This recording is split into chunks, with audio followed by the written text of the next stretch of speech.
सावधान ओडिशा पई पुणी आसुछि बड़ विपद। बंगोपसागर रे गठित हेउछि भयंकर बात्या।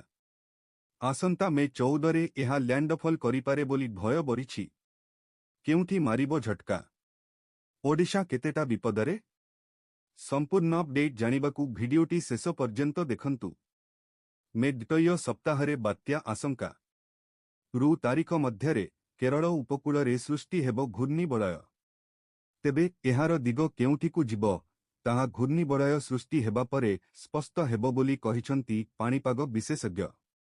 बात्याकू नेई बढिछि आशंका। केरल उपकूल रे सृष्टि हेबो घूर्णिबलय। आसंता रु मध्यरे केरल उपकूल रे घूर्णिबलय हेबाकू नेई पूर्वानुमान करिसंती सीईसी मुख्य शरत चंद्र साहू। एही घूर्णिबलय बात्या रूप नेबो, किंतु एहा दिग केउ आड़रे हेबो ताहा एबे स्पष्ट नाही। घूर्णिबलय सृष्टि हेबा परे बात्या दिग स्पष्ट हेबो बोली से कहिसंती। अनेक विदेशी मॉडेलरे मध्य बात्याकू नेई आकलन करा जाउथिबारु ताहा बंगोपसागर बा आरब सागर को मुहाइबो स्पष्ट होई नथिबा से कहिसंती।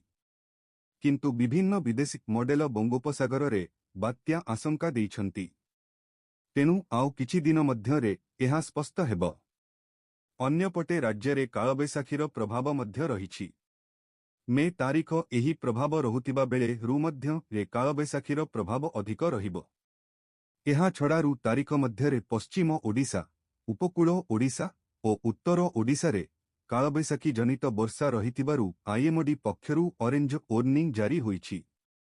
एही समय रे पवनर बेग रु किलोमीटर प्रति घंटा प्रवाहित हेबाकू नेई पूर्वानुमान करा जाईछि। लैंडफॉल करिबो केउठी? एबे सुद्धा बात्यार स्पष्ट चित्र नाही।